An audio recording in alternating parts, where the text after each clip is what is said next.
All right, so welcome to the Business Spotlight.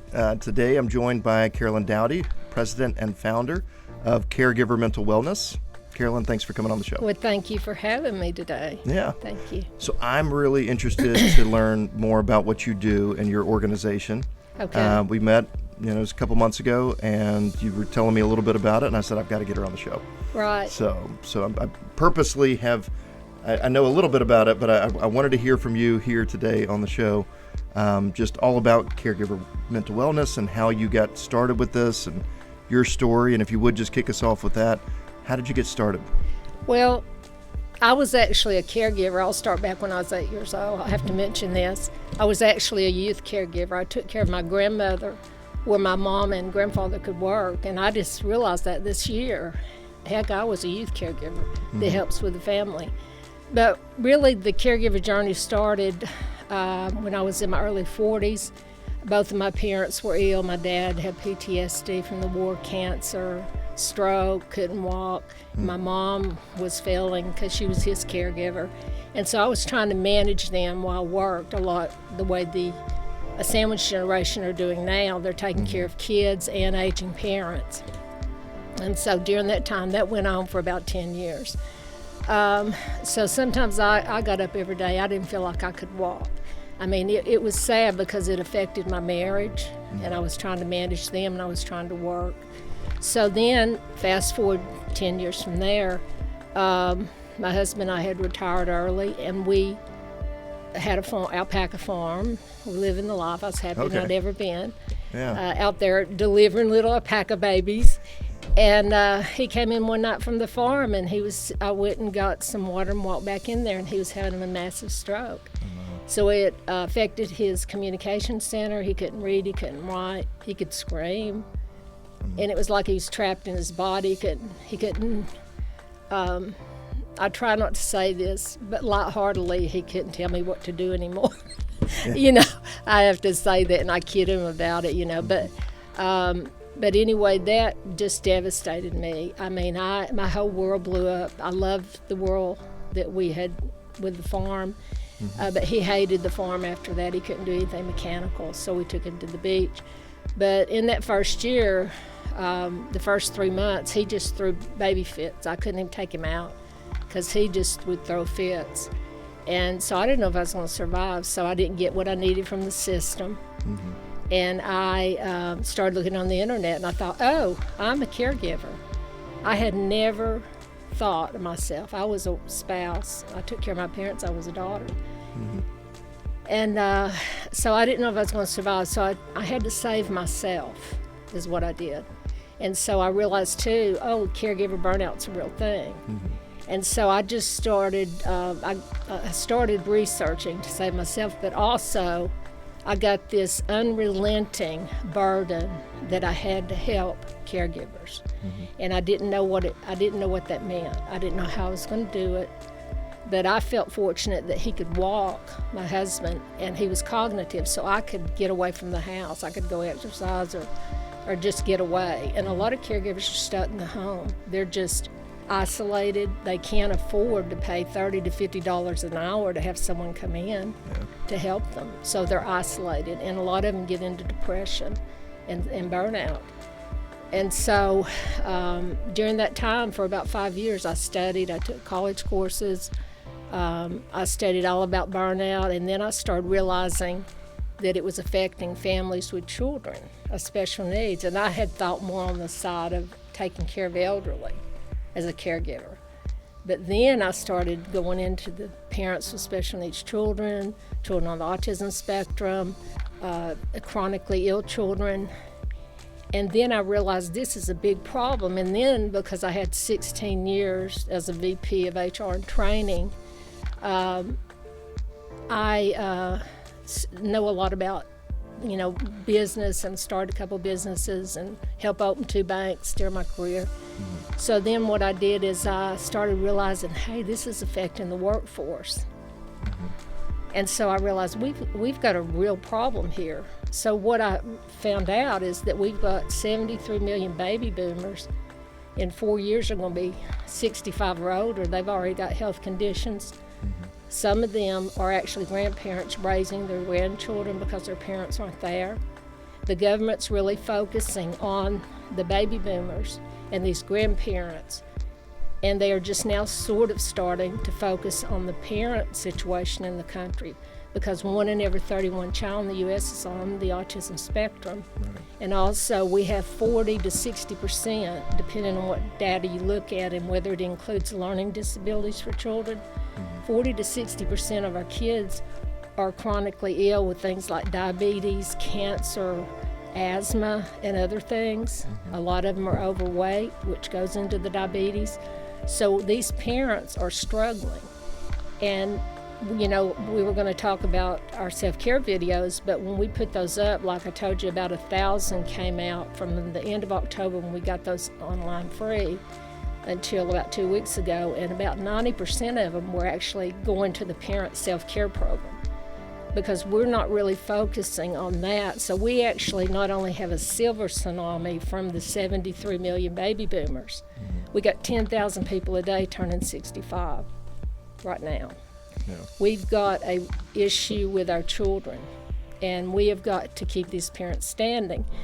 And to me, is that what you mean by the sandwich generation? The sandwich you said that generation, earlier. actually what they're called, I think the age is like 35 to 50 or 45 or something like that. It's a sandwich generation. They're the ones that are actually taking care of children. They may or may not have a chronic illness or a special need.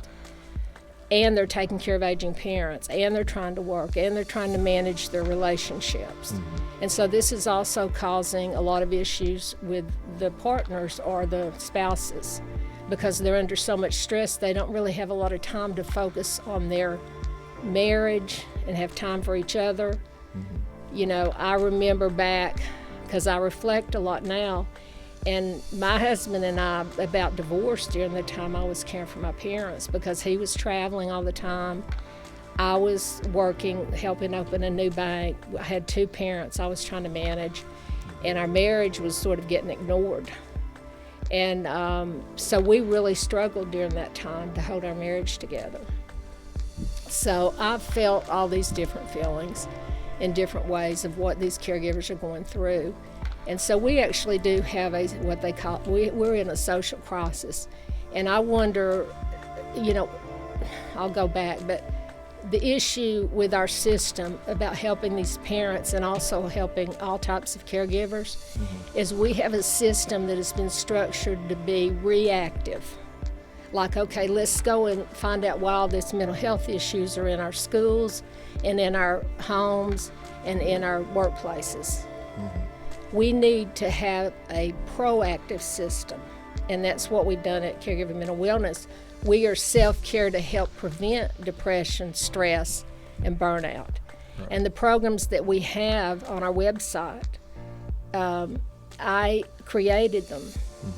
Except our Speak Up for Teens, which is a youth caregiver program, and a UNCC PhD actually wrote that with her PhD student. Okay. She also, the PhD, reviewed my scripts that I developed and researched for our adult programs. But those adult programs actually will help anyone that's under stress or worry, because the concepts I teach will help anyone. It's just that I focused them on our mission, which is caregivers. Yeah. So, and you mentioned it already a little bit, but just going back, who is the target? Like, who's the target audience? And I know you cover a pretty wide the target range of demographics. is parents and all types of caregivers. It's anyone that cares for someone that's aging, ailing, or disabled, whether they're adult disability, whether they have cancer. Let's say that your brother, I don't know if you have a brother, but let's say your brother had cancer and you're emotionally trying to support him from a distance because maybe he's not married.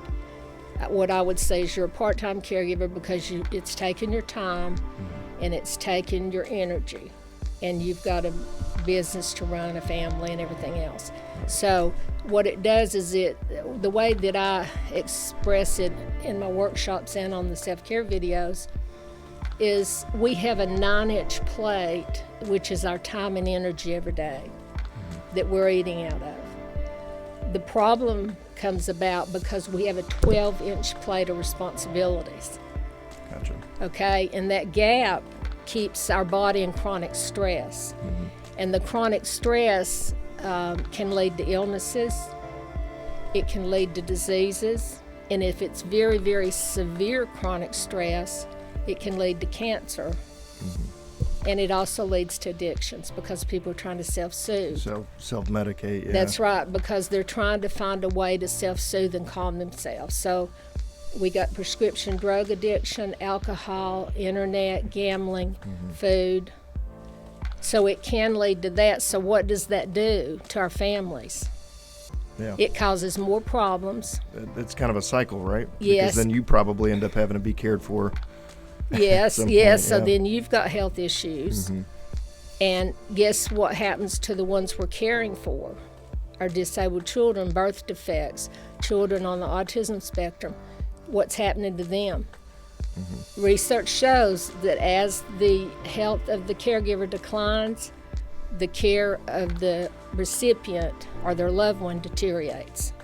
So we're directly affecting how our most vulnerable are being taken care of by allowing this to happen. So it's a huge social problem, and the problem is we're not talking about it. Have you heard this before? And this much of it? No, not from this angle, which is surprising. Just with how prevalent this is, how big of an issue this is. It's not in people's awareness. Yeah. And the biggest issue is, ask me how I am, Josh. Ask me, how are you, Carolyn? How are you, Carolyn? I'm fine. How are you, Josh? Great.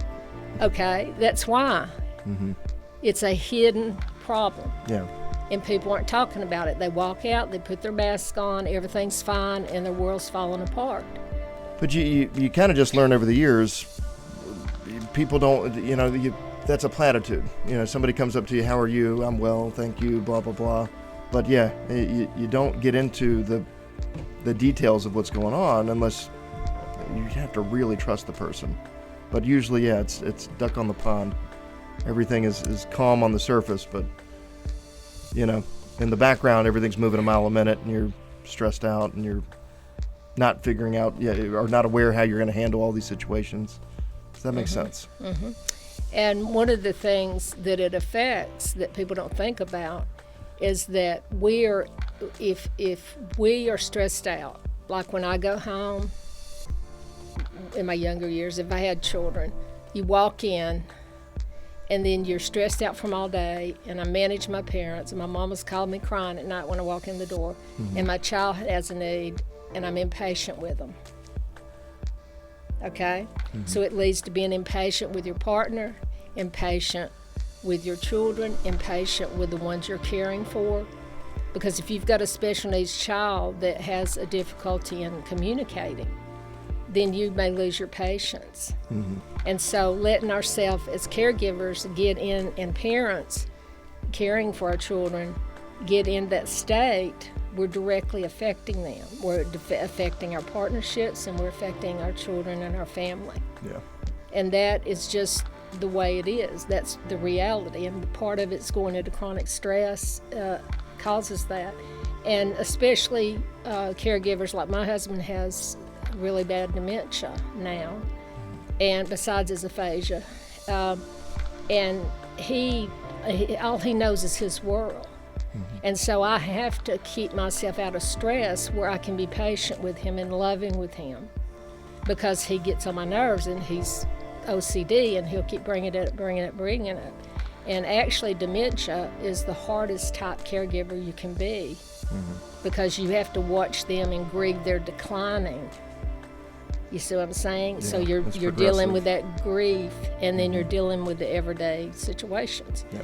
And so no one really knows about that, because caregivers, the other sad part, and I don't talk about this as much in the training, but there's a lot of psychology around the caregivers not sharing.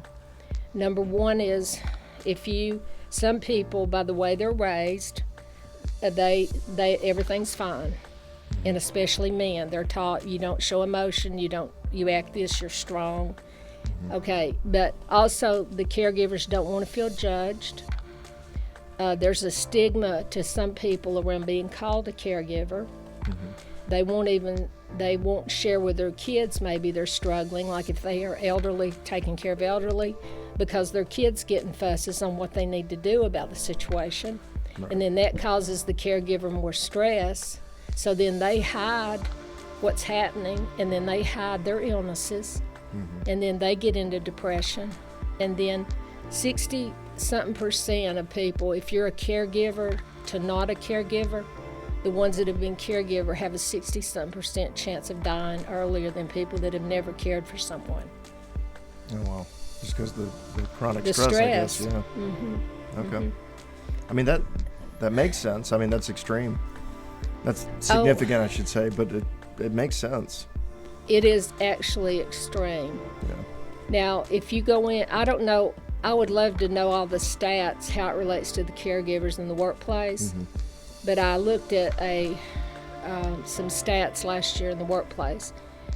Our young people that are 25 or under, 70-something% of them are stressed out or near moderate burnout in the workplace. Yeah. The ones that come after that, the other generations, they're in the 60%. And the ones that are more my age are in the 30% in the workplace. So why do you think that? I mean, I personally, I think some of it is a little bit generational. Just I find that age group to be, that you mentioned the first one, to be a little easier to get stressed out. I don't know if that's the way we were raised, or that's just maybe the introduction of the internet and just the way of life is a little bit different.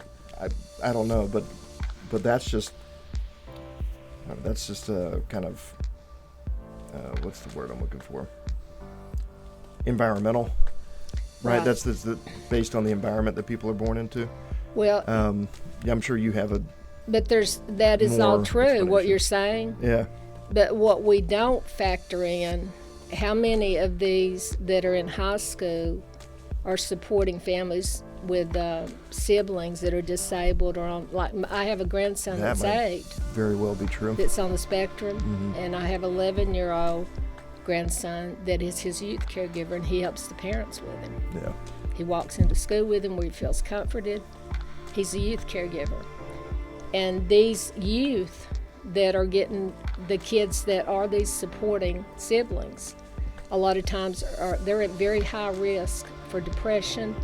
They're falling behind in school. They don't feel like they belong because they may not be able to be in sports because they've got to go home and fix meals because mom's at work and they've got a special needs child and dad's at work, and they become an adult too early. And that's why we have the Speak Up for Teens program that was written by UNCC PhD, because it opens the conversation with the parent and the child, where the child feels comfortable to say, hey, these are ways you can take care of yourself. And then it brings it to the parent's awareness of what the other children in the family are going through. I actually went to hear a lady that has 2 children on the spectrum at a school. And I heard the family speak up behind me. They had 3 children. 1 child was on the spectrum, the other children weren't. And when they would go somewhere for activities on vacation, he took the child on the spectrum to do their activities where he could keep him calm, and the other parts of the family had to go do a different activity. Yeah. They're making it work, but no one sees that. Right. But it affects the whole family in certain ways. And then if these parents are stressed out, how are they going to focus on themselves, their kids, the special needs child, and everything, and their work? So you can see where the parents are stressed out, but then they're saying, I'm fine, because, well, men are going to say, I'm fine, and they're going to say, because they're our warriors, we call them our everyday warriors.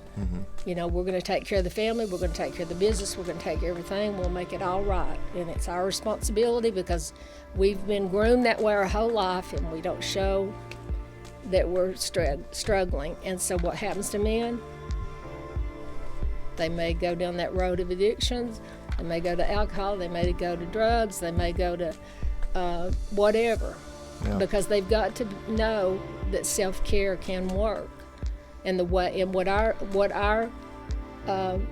videos show, it teaches them how to change the way they think, because most of our problems and stress comes from between our ears. If we get a hold of our thoughts, because like worry, that's the biggest drain on your energy, of worrying about the past you can't change or worrying about the future that you can't predict. Right. So we teach how to do that. We don't just teach go get a massage after our neck's drawn, right? Mm-hmm. So that's the things that we teach. And so what I do in chapter 7 of those videos is I tell them my routine of how I keep my sanity. There's a lot of mindfulness, just kind of being in the now. It's being in the now. It's how to overcome worries from the past. It's how to realize we can't predict the future and not worry about that. Like I read this study where this doctor was trying to teach people that had anxiety, because the reason they have anxiety because they're worrying about things for the future that may not even happen. Right. So what he had them do is he had them keep a journal. And every time they started getting an anxiety, worried about what might happen, so he had them write it down. So at the end of the 30 days, he had them go back and see what actually happened. Mm-hmm. And you know what? 91% of the time, those things never happen that way. Yep. So that's what I tell myself when I start worrying, is I'll say, okay, Carolyn, are you going to give up your peace today and your energy from worrying to worry about something that may never happen? Or something that will happen but is out of your control. That's right. Right? I think that's a big part of it. And that's one of the things that I teach too in that circle on chapter 7. I learned that in my 40s. Yeah. You know, if I ask myself, and I talk to myself, you know, and used to, I'd go drive somewhere, I didn't even know where I'd driven. I lived in the past and the future. So that's one of the things I learned in my 40s was I asked myself, Carolyn, do you have control of this situation? And I had to practice it for about 30 days, because we tend to jump into things we don't even have control of and waste our energy. It's like being stuck in the mud, and we just drain our energy. So what I do now is when something comes up, I ask myself, Carolyn, do you have control? If the answer is no, I'll go, oh well, if it falls in the ditch, we'll get it out later, because I don't have control of that, of other people. The hardest thing is with your kids. Now, that's been my experience. My daughter, like I have all this wisdom that I want to share with her, which she doesn't want, except when she asks. And so that was the hardest thing, because parents automatically, we're the fixers, right? If our partner has a problem, or if our friends have a problem, I'm terrible at trying to fix everybody. So I have to pull it back in, and I say, do you have control or whatever, and I just let it go, even with her. Mm-hmm. And I think that's a red flag, Jenny, that's a red flag. And it's like she has to learn by doing it, you know. Mm-hmm. So I've learned to leave her alone and let her do her thing, and I stay out of it, and I go, oh well. And I can let it go now with even her. But it took a long time on the kid thing to let it go. I was about to say, that's the hardest thing as a parent, I feel like, is just letting go and letting them, because they have to learn how to do it. They have to learn how to fix problems. And you have this innate kind of desire to go fix that problem for them at all times. Mm-hmm. And I know this is kind of unrelated. It's very related. It's very related. Just sitting back and letting them make the mistake or letting them try is tough as a parent. It is very, and see, when they're younger, you have to give them a certain amount of guidance, of course, and managing them. Yeah. But when they're 18, and you know that they're probably going to fall in the ditch, but they've got to learn. That's the way people learn, because failing is only learning experiences. It's not real failure. Mm-hmm. You know, sometimes my husband, before his stroke, he'd say, I can't believe the kids do things they do, this and that and the other, wanting to fix them. And I said, remember all the mistakes we've made over our adult life? Yeah. That's the way we learn. And I said, don't be so critical about our kids, you know, their decisions. because they're different people, you know. Yeah. So, Well, but that's it some of the is very anxiety. That's where it relevant. comes from. You say, well, I made that mistake. It had a huge impact on my life. I don't want to see them make the same mistake. But then you just end up kind of inserting that anxiety into them, maybe unnecessarily, because maybe they're not going to make the same mistake. So, That is one of the hardest things of the people you love, is just letting it go. But I learned to do it on my job. I'd look at it. I always wanted to get in there and help everybody. I had good intentions, but some people feel like you stay there stupid because you're trying to help them. I let that go. So now it's almost automatic. If I look at it over the situation and I don't have control of it, my mind automatically lets it go, and I go to something I have control of. And like you said, like you were mentioning, that is a biggie, letting it go and not worrying about it. yeah. No, I can see that. I want to take a second and just kind of get back to, you brought in some collateral here, and you were talking about the 3 pillars. Well, you can say that much better than me, so I'll just let you talk through that. Just the 3 pillars for caregiver and how that all works together. Yes. So as I told you earlier, we're proactive self-care to help prevent burnout. So the 3 ways when we were putting together our program and I was brainstorming what we needed to do from all my research was, number 1, we got to educate the caregiver on prioritizing their self-care without guilt. It is not selfish, and to ask for help and teach them all this self-care. That's our educational programs, which I do speaking workshops, and we have the self-care program. Okay. That's the number 1 pillar. Number 2 is we go out and speak to communities and groups about the importance of proactively supporting the caregiver in your life that you love. Because they do smile and say, I'm fine, and they will isolate, can go into depression and burnout. And so we have to be proactive. And what I mean by that is, you may call your mom. She may be struggling as a caregiver. She's taking care of your father. You're worried about her, and you tell her, Mom, are you okay? I'm okay. Okay, that's what she says. How's Dad doing? He's struggling, but I'm taking care of it. Okay, so she said she's fine, and you're busy, so you forget it. Is that right? Yeah. You dismiss it. You've got to know proactively that she is a caregiver, and that what you might want to say is, Mom, I'm going to come take care of Daddy Saturday. I want you to go out with your friends.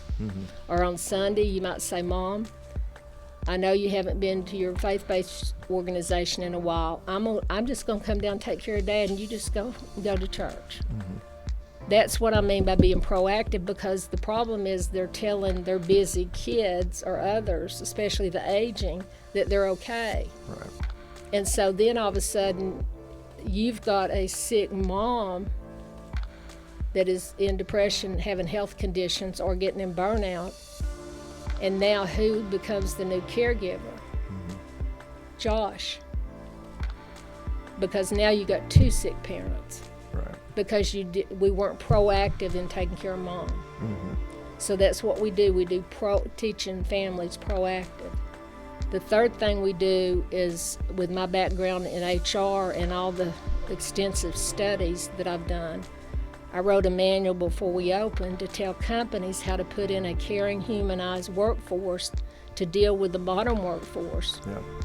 Because the problem is, Dr. Fuller stated in a caring report, which I didn't even see his report after I'd already started my manual from all the things I had read. But he said in his report, if companies do not start putting in caring companies by 2030, they're going to have a hard time retaining top talent, and they're going to have a hard time attracting top talent, because people are stressed out, they're having a problem with work-life harmony, and they're going to be looking to go to caring companies. And what we mean by top talent is 40% of women are getting top college degrees, and men are getting about 30-something%. Women are 60% of the caregivers in the United States. Men are about 40%. And so companies are already struggling to keep people now. And more, actually, I read an article that said more men left the workforce from work-life harmony issues during COVID than actually women from the stress. Okay. So I don't know what that means. I haven't looked into that. But companies, top leadership that do not start focusing on this and have a more caring, empathetic type company instead of so performance-based and not caring about the people, how they going to run their company and compete in the world if they don't have top talent? What are a couple of the things that companies can do? I don't want you to give away the playbook necessarily, but just give us some examples. What makes a company caring? Well, caring about your people and humanizing them. If they come in and say, okay, I've got a child with special needs and I'm trying to take care of my mom. Well, if you have a supervisor that doesn't really understand that, they're going to say, well, we got to get this work done. They don't listen on an individual basis of what's happening in that family. They're going to have to humanize what's happening, not say, well, you've been off 3 days this month and you've got a bad review and you la. They're going to have to rethink that and factor in what's happening in our society to keep people. They also need some of the things that caregivers want, according to what I read, some reports, is they want to have a hybrid environment. Like where they can maybe work from home 2 or 3 days a week and come to the office 2 or 3 days. Some of them want to come in at 9 and leave later. Some want to come in early, leave earlier. They need flexibility if they say, my aging mother needs me to go, even though my mother was in assisted living by my bank where I work. I had to take her to the doctor. They didn't take her to the doctor. I had to coordinate all that, and then I had to be off. And so we just need to humanize that and let them make it up at other places. We're going to have to be flexible with them. Also is have like wellness programs once a year. Bring in things like the self-care videos, let them know about that. Bring in things, from the community. There's a lot of nonprofits that have all kinds of programs for parents that have children with Down syndrome or chronic illnesses. Bringing in these things like that. And they have to start the program from the top down. They need to put in training programs. They need to train their supervisors on the challenges of the new workforce. So they need to have it in their HR orientation when they come in. They need to have ongoing programs. They need to have a program just for those caring for others that teaches them how to care for themselves. And so they've got to start it from the top down. If the top management doesn't buy into it, it's not going to happen.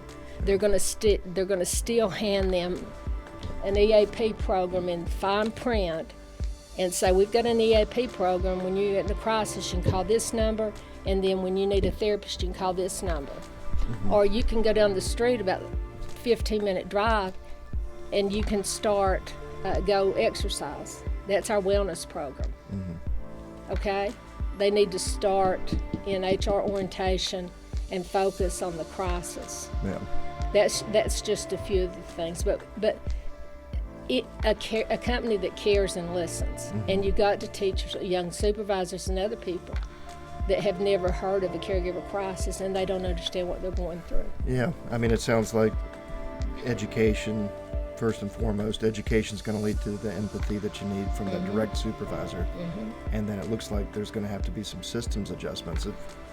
I think you mentioned earlier, but the number of folks in the U.S. that are affected, that would be considered a caregiver. It's like a third of the population almost. Yeah, it's actually Alexandra Drain was in McKinsey Healthcare article.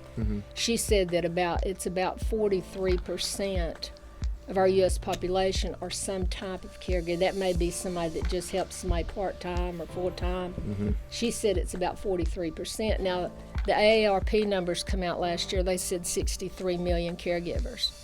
But they also said 50% of caregivers don't label themselves a caregiver. They're a daughter, a son, a parent. So that means that there's about 105 to 111 million types of caregivers in the U.S. And so companies are not going to be able to continue to ignore this. And the other thing is getting through to top leadership, because what they see are the stats.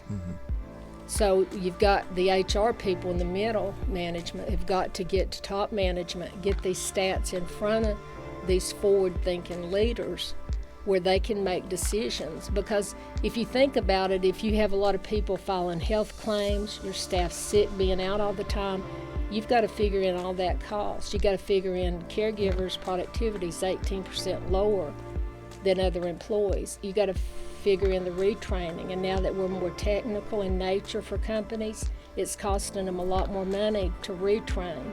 So we need to be retaining the staff we have by understanding their situations more and caring about them. Okay. I told you I was going to get on my soapbox today. No, you're good. You're good. I'm thinking about like what I can do with my companies. And we're smaller, so we've got flex time and we've got systems in place. But I mean, it definitely, statistically, that means, I mean, it's about half the folks in the workplace are affected. So that stat alone tells me that upper management needs to be thinking, okay, this number's not going away. That number's probably going to get more extreme. It is over the next couple decades. So we need to get in front of this. It starts with education and the empathy, but then you're going to have systems in place. For my companies, because of the flex time, I have to have a mechanism for, we have project management software, a task management software. There has to be a way for people to still be productive at home. And the more that percentage sways towards being remote, then there's going to have to be more mechanisms for managing just productivity, what people are doing, making sure communication is strong, because you've got some people that are in the office and some people that are at home. How do they have a meeting, right? And there's a lot of things that have to change. I imagine that's a lot tougher with a larger organization. And I think they've probably got a lot of systems in place because of COVID. But I imagine that there's a lot of companies that are coming back to the office. They're trying to get away from it, and maybe they're not going to get away from it like they think they are. So it seems like something that companies really need to be paying attention to. Yeah, it's top management we need to be getting the message, and we're working on it. I was invited to speak to a group of 50 leaders in Charlotte last month. Okay. And I got it across, and I let them know. But a lot of them probably middle management, and if they don't carry that to top management, it's not going to happen. And you can't. And you've got to be using your programs like you use your programs. You talk about it's okay to go to the doctor. It's okay to do this. It's okay to do that. You've got to have that attitude. So you just have to have it from the top down, because if they don't see top management using programs, the problem with the employees in general and the caregivers is they're afraid it'll hurt the trajectory of their career if they share that they're struggling and they've got to be out and have these adjustments in their life. And they're afraid they'll lose their job, and 60-something% of caregivers are under financial strain. Right. And that's high, isn't it? Yeah. So they're already worried about losing their job. And I mean, you got to imagine they're stressed, they're financially stressed, they're emotionally stressed. They're not doing their best work. I think you mentioned they're like 18% less productive. Productivity. Yeah. So if you figure out ways to take care of that by teaching them, like our self-care videos are out there that teaches them a whole program, how to take care of themselves. Yeah. And you have wellness programs once a year. You have employee appreciation functions quarterly, or just letting them know, hey, we care. I know this one lady, there was an article she wrote that she was over a international company, and she said, we never focused on self-care. I never thought about it. They thought about mental health issues. We got EAP out here, go do this. Right. But as far as really focusing on it from the top down, she said until one of our employees committed suicide. And then she said, then we started focusing on it from the top down. And she said, when we walk through the office, we'll say, how are you today? And they'll go, I'm fine. And they go, how are you really? So they opened the door for people to say, hey, I'm struggling at home. I got a few things I got to handle. You don't have to go deep into it. But that should be your cue. We need to have compassion. Yeah. It's a far cry from when I started, and it was the leave it at the door mentality. Whatever you got going on at home, when you walk in this office, then that's gone, right? And we're going to leave it at home and leave it at the door. That's what I was told in my first job. And that's what I used to do. Yeah. But I mentally had to do that because I couldn't survive. I had to walk in when my parents were sick, and I just and had personal problems at home, and I just wiped my feet off, put it behind, walked in and did my job. Yeah. Actually had a sales manager. I was in sales for the first part of my career. And I remember I came in and I had to tell him about a personal problem I was having. Yeah. And he said, well, you know what solves that? Sales. I think I told him I had some money problems, like, hey, I'm really struggling to make ends meet. And he's like, you know what solves that? Getting on the phone and making some tiles. No compassion. It's just a different mentality. I guess we've got to adjust a little bit because of this problem. So I'm not really trying to dog him. He was a great manager, actually, but that's just the way it was. Well, it's the way we've been trained. Yeah. In general. I mean, I had a man I spoke. I'm not going to say where. And he told me, he said he just didn't like all that fuzzy stuff, self-care and all that. He said, all they got to do is pull themselves up by their bootstraps. That's all they got to do, You're in the Midwest? Or I bet you. No, it was here, but it was in Charlotte. Yeah. And I'm like, okay, this is the reason we're not getting it from top management down. We've got to change that mindset. Yeah. There's some things that are so hard that we cannot pull it up, our bootstraps up anymore. We've got to the point they're breaking. Is there a place though for like the grit factor, the mental toughness? Like, does that work in tandem with this, or are they in conflict with a lot of the self? Of having that mentality. Yeah, I'm curious if that's part of it. Well, I think that the reason that I think the unseen caregiver smiling and not sharing is the biggest issue that we have, because they're not telling anyone and we're not publicizing it. So if 50% of caregivers don't know they're caregiving and they go into burnout, they're just doing what they're supposed to do for their family, then that means that our workplaces don't know. And you can bring it to top management's awareness, and then at that point they got to dig into the stats and figure out what's going on, because 50-something% of larger companies are putting in wellness programs, and there are some companies putting in caregiver programs because they're reading the stats. So really part of the problem is just the communication. I think the awareness and seeing the stats. Nobody's aware because they're not telling anybody. They've got to show them the hard facts. Yeah. They've got to show them the productivity loss, the retaining cost. It's costing companies, at the time I read that in 2019, I think it was $350 billion for retraining, rebranding, attracting and all that. But when I looked at the total U.S. numbers, I don't know how much of it was caregiving related, it's almost $1 trillion for companies. And that cost is going to get higher to retrain and keep replacing employees because it's so technical and it's taking you longer to train them. So things are going to go more to technology, so then you're even going to lose more money. So I think companies need to put in the health cost.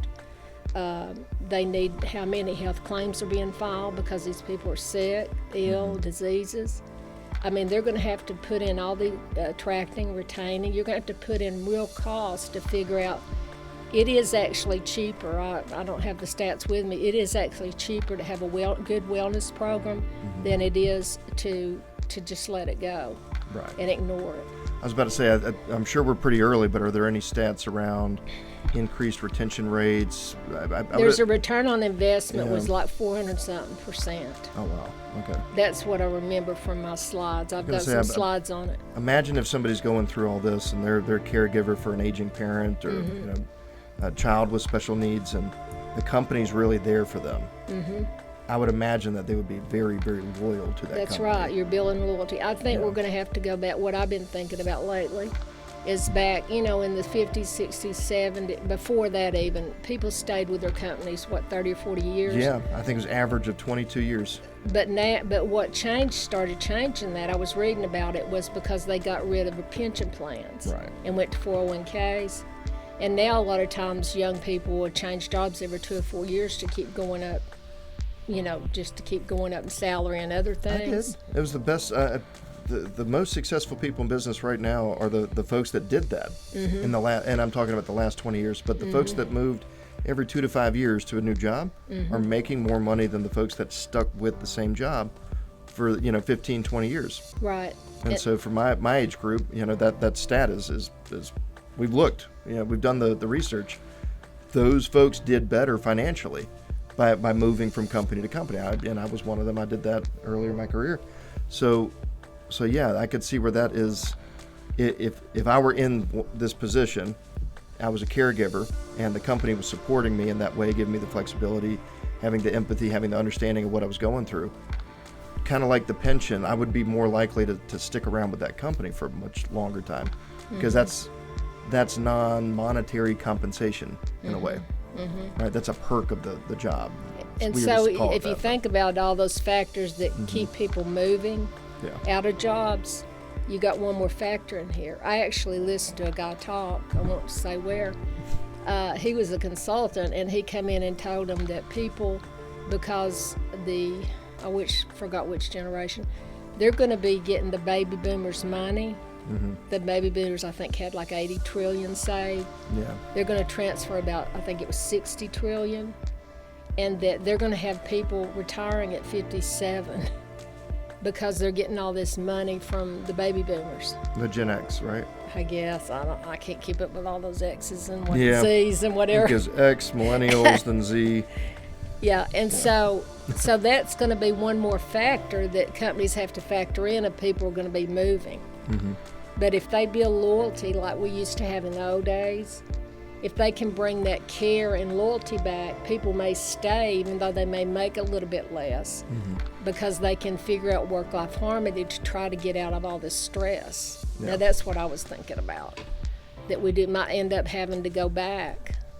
Yeah. But companies are going to have a problem competing in the world, internationally and everywhere, globally, if they do not keep their top talent. So they're really, with this social crisis of so many people that have got to be cared for, I don't think they're going to have a choice. And the companies, the forward-thinking leaders that catch on early are the ones that are going to be able to keep their employees for that reason. I think it's clear. It's a problem. It's not going away. Companies need to look at it, address it, and that's where you come in. And I love it. You're passionate about this. It's a great cause. It's affecting a lot of folks, a lot of people, even if they don't know it. So, if you will, one more time, just kind of go through those different types of people. I think you've got 6 or 7 different tracks. Oh gosh, I'm in trouble. My kids hear this. I'm in trouble. I said the numbers. You heard that, the 6-7 thing? No. Yeah, it's like a whole thing, and it's really funny to them if you say those 2 numbers, and I don't know why. Oh, okay. I have no idea why. Okay. Anyway, but you've got about 6-ish tracks, different caregivers. Yeah. Like on our self-care website? programs. Right. Our self-care programs. We've got 4 adult programs. One's called Parent Self-Care. Okay. That's for anyone that identifies himself as taking care of special needs children. Maybe your children are on the autism spectrum, they have Down syndrome, birth defects, learning disabilities, whatever that is. That also includes maybe adoptive parents, because they're really struggling because a lot of the children that they get when they adopt or they're in the foster program, those children have mental health issues. So they're caregiving for mental health. Yeah. So that's parents, someone that labels himself parent. Parent of a child that needs caregiving. Okay. In some way. Right. So it's parent self-care, and it's self-care strategies to help prevent burnout and stress and all that. And then we have the senior self-care program. And that one is for seniors, and it's aging, caring for aging, because we have a lot of the 73 million baby boomers that their spouse is caring for them or their adult children. Spouses, possibly a sibling. Okay. So senior self-care is for the seniors, and then we have the grandparent self-care, because we've got millions of grandparents that are aging, that are caring for children because the parents are on drugs or in prison or whatever. And then we have a catch-all program for any caregiver. It's called Caregiver Lifeline. So it's a catch-all. And basically on those 4 adult programs, chapters 2 through 8 are the same, because we teach the same self-care strategies and concepts. Right. In all 4 programs. We just label the program where they hear it. Because a parent, I even had a guy tell me the other day that he called a son that was caring for his mother a caregiver, and he just blasted that guy. He said, I am not a caregiver. He said, I am caring for my mom. I'm her son. Yeah. So we have to walk lightly in how we label people, we found out, because they get offended. Yeah. Also, caregivers will back off if you say mental health issues, especially our age. You know, you were telling me last time about the younger group will talk about mental health and we need to do self-care and all that. But the people our age, they're like, a lot of them. You say I have mental health issues. Just the term, there's a negative There's connotation a associated. stigma in being called a caregiver and the other. And then the fifth program we have is a Speak Up for Teens, which is for the youth caregivers we talked about. Right. And that's the UNCC PhD. She wrote it with a PhD student, but our four adult programs I developed, researched, and the PhD actually reviewed those before we videoed. And so people can go to the website, pick their track, and they have access to all these Free. and they don't pay for anything. They just That's why we did it, to where it's free, to access to them. They're for personal use. They can't be used for commercial use because we don't have license to every image and every music on there. Right. But we can do it for informational purposes, Right. so they can watch it personally. Companies can't go out and use it for their training programs. I wish they could, but we didn't have the money from our grant to pay all the license fees we'd had to pay to do that. Yeah. All right. So anybody, any individual that thinks they are a caregiver or might be a caregiver can go to your website, pick the track that speaks to them most closely, and go through the entire program, start to finish. There's no gated, you don't have to pay extra for the last couple videos or anything. It's soup to nuts. No, our goal was to be thing. free. Okay. And it's free to care any type, someone caring for anyone, whether it's cancer or whether it's anything. That's great. Yeah. And then there's 10 e-learning videos, like when I teach, like setting healthy boundaries to protect your energy. We have 10 concepts right under those that says, oh, I want to learn more about setting a healthy boundary. I don't know how to do that. Or I need to know why self-love and self-compassion plays into this, or I need to know about nutrition or time management or gratitude. So we have 10 e-learning videos, and they're usually like 8 to 16 minutes long, and it actually teaches you the concepts, and it also teaches you the benefits, the well-being benefits, and it actually gives you examples. Okay. So everything doesn't work for everyone. Mindfulness is on there, meditation. Meditation's my big go-to. I meditate usually 15 minutes to an hour, depending on. But you don't have to calm myself and to stay in the moment. That's the happiest place you're going to be. I just go on the back porch, drink coffee. I think that's a form of meditation. I can't label it, but that's my little moment of zen that I have in the morning. Did you know one of the best ways to be mindful and to be in peace is to do gardening? Because when you're gardening, you're right in the moment. And then a lot of times kids get on videos, they zone out. You're right in the moment. Yeah. And that's usually your most happy place. And so there's all kinds of things you can do to be mindful. But I actually do meditation. You can even get meditation to help you sleep. If we don't sleep, we're not rejuvenating our body, which puts a lot more stress on us. Yeah. So there's all kinds of things that we talk about. Nice. Is there anything else that, I guess, if anybody's listening, that you would want them to understand about your organization? We need your support to get the word out. If you want to go to our website and contact us or sign up as an advocate, all you have to do if you want to be an advocate is go through our short orientation program about our company, our nonprofit, and then you can just advocate in your daily life and bring it to people's awareness, and that's what we need. And that's just like a video series that they watch? Well, I actually I'll do a virtual. Okay. And we'll bring them together, people that want to advocate, and we just let them understand our companies. Because we're not healthcare providers and we're not therapists. Right. So when they talk about our self-care programs, we don't cure anything. We provide self-care Preventative techniques. maintenance kind of thing. That's right, Yeah. so they don't get into burnout. So Mhm. it's very important not to go out and say that we're therapists and we cure burnout and all that. So Yeah, we oh, always. you look stressed. We can cure that. That's right. So we have Yeah. to make sure we go through an orientation where they understand our mission and we're proactive self-care. Awesome. Well, Carolyn, as always, it's a pleasure Yes. just hearing about this and talking to you.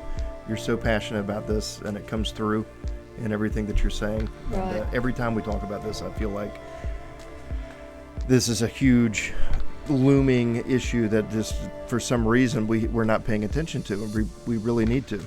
Because this is we're affecting all- most people, and that's the right word, right? Most people, most adults in the U.S. are a caregiver in some way, shape, or form. That's Or they've watched their That's incredible. parents caring, or they've watched their aunt have can't. Right. They've watched it, but it's not in their awareness, the challenges and stresses, if they Yeah. haven't experienced it.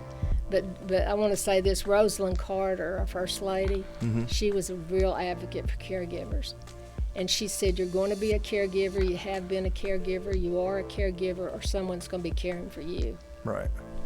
So it And actually, at some statistically, point you're in your gonna life, be it's going to touch you in some way in your Okay. life. Carolyn, thanks for spending some time with us.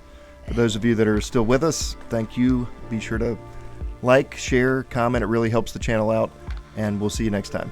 Thanks. Thank you.